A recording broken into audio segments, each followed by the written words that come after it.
Power Query in the Power BI service has finally arrived. My name is Angelica Choo Quan, and today I want to talk to you about the newest feature to hit the Power BI service, and that is the Power Query experience. This was previously announced back in June that it would be coming to the Power BI service, but there was a little bit of a hiccup and a slower rollout, but no worries. It's finally here and it's ready to go. So let's take a look at the Power BI service and what this experience is actually like.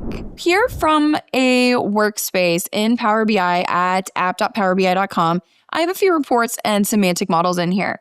But I want us to take a look at the process of opening up our data model and getting to that Power Query interface that we are familiar with in the Power BI desktop. From your semantic model, you can select the ellipses. And here then you will find a list of options, including Open Data Model. I will go ahead and attach this PBIX file in the description below so that if you would like to download that, take this and publish it to the web, that you can also access this and follow along with the demonstration. So we can open the data model here, and you'll notice that it's going to be a view that might be somewhat similar, but also a little different. So when it comes to getting into editing your data model in the service, there are some settings that you must configure first for your workspace and for this particular semantic model. I covered this in a previous video covering editing your data model in the Power BI service, so be sure to check out that video on how to get set up so that you can follow along with this step by step as well. Once you have your semantic model and workspace settings configured, you can go in and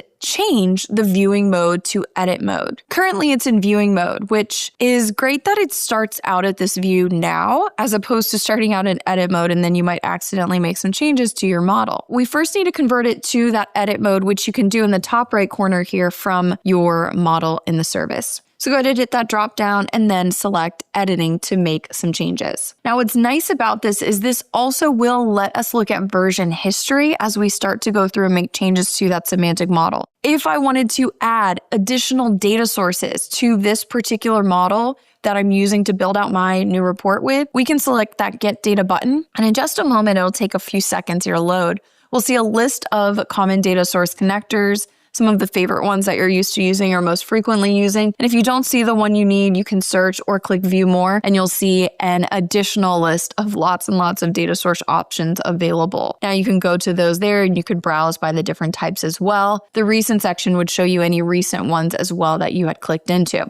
So we can go in and click and bring in additional sources, and you can even drag and drop files here, which is incredible. We're not going to load in any new sources here just yet. Over here in the ribbon of this interface, you can see you have transform data and refresh. You also have some other things here that really go along with writing DAX, new measure, new column, new table, calculation group, manage roles for those row level security roles. Let's go ahead and select transform data to open up that Power Query experience that we're used to seeing in the desktop. Now, when it first loads, you might notice that it looks familiar, but also somewhat different. This view here allows us to see that we have just a couple tabs: Home, Transform, Add Column, View, and of course the Help. Let's go back to the Home tab here. Now, this is the condensed view currently at the moment, but we can go over to the right-hand side and expand the ribbon to see those buttons fully, and this looks more like that experience that you're used to seeing there from the Power BI desktop. Now, just like in the desktop, you can see the number of columns as well as the row count for your particular model that you're working on that query. You can see how long it took to actually load that query as well. Let's take a look at a couple of transformations that we can apply here, right here from the Power Query editor in the service. One thing right away, I know I want to change the name of this query from download data to something a little bit more descriptive. And this data set,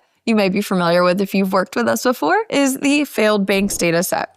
So I'm going to go ahead and rename this to failed banks and click away and let that name change take effect, which is perfect. That was pretty quick. Over here on the right-hand side, you do still have that query settings pane, the properties pane with your applied steps that have been applied. You can see which ones you have the ability to go back and select the gear to edit. And you can also see the list of the source step there. Now up here in the ribbon, we can go and just like we could from the previous view, we can add new sources. You can look at recent sources you worked with as well. Now, let's take a look at a couple of other transformations just so we can get a little bit more familiar and see exactly what this experience looks like here in the service. There are some columns here that I want to remove, like the cert, acquiring institution, and fund. So let's go ahead and go to the ribbon and select choose columns. Now, this is one of my favorite ways to remove columns that you don't need in your model. It's just so easy to come in here, click to uncheck those and click OK. And now, like that, those columns are gone and we only have 4 columns left in our query. Another thing that we like to do with this data set in particular, but many data sets that have location data, is to make the location data a bit more descriptive or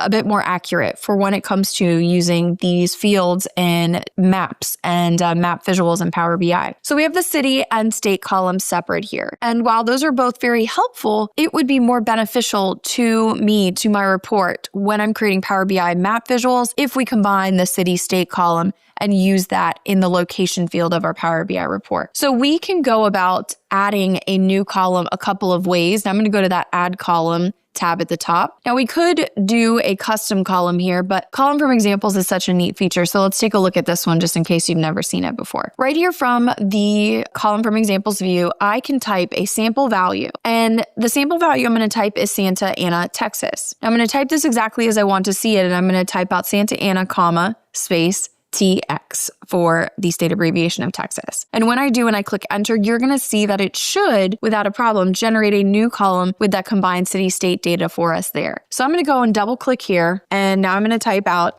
Santa Ana, comma, Texas, just as I want to see it. I'm going to hit enter.